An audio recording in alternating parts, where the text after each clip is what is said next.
Hello বন্ধুরা, আপনারা সব কেমন আছেন? কুকিং উইথ চাটি চ্যানেলে আপনাদের স্বাগত। আজকে আমি বানাবো এঁচোড়। তো প্রথমে হাতে অল্প একটু সরষের তেল নিয়ে ভালো করে মেখে নিলাম, যাতে এঁচোড়ের যে আঠাটা হাতে না লেগে যায়। তারপরে পরিষ্কার করে আস্তে আস্তে আমি ছাড়িয়ে নিলাম, তারপরে পিস পিস করে কেটে নিলাম।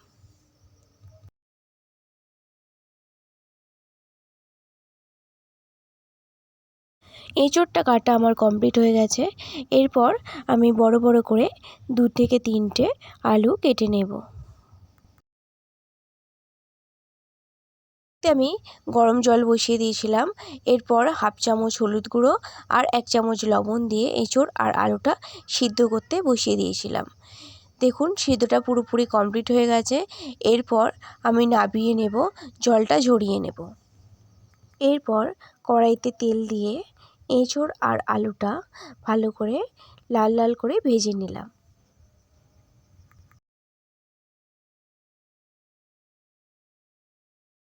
ভাজাটা আমার কমপ্লিট হয়ে গেছে। এরপর উঠিয়ে নেব।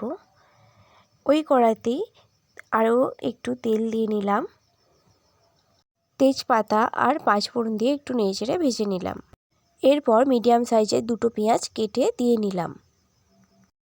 পেঁয়াজটা ভাজা হয়ে গেলে এরপর আমি আদা রসুনের পেস্ট, পরিমাণ মতন হলুদ গুঁড়ো, পরিমাণ মতন লঙ্কা গুঁড়ো দিয়ে ভালো করে কষিয়ে নেব যতক্ষণ না তেল ছাড়ে।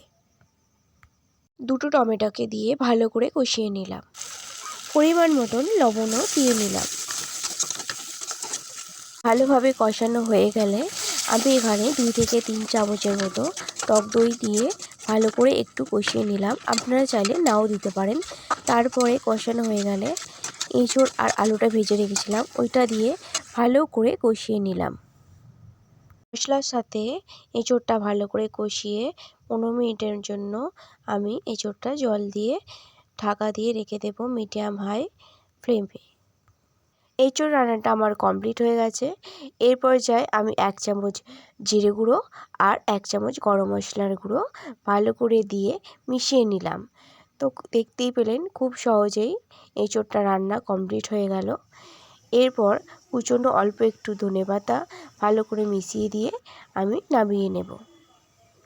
ভিডিও যদি ভালো লাগে লাইক, শেয়ার অ্যান্ড সাবস্ক্রাইব করবেন। কমেন্টে জানাবেন আপনাদের কেমন লেগেছে। পুরো ভিডিও দেখার জন্য ধন্যবাদ।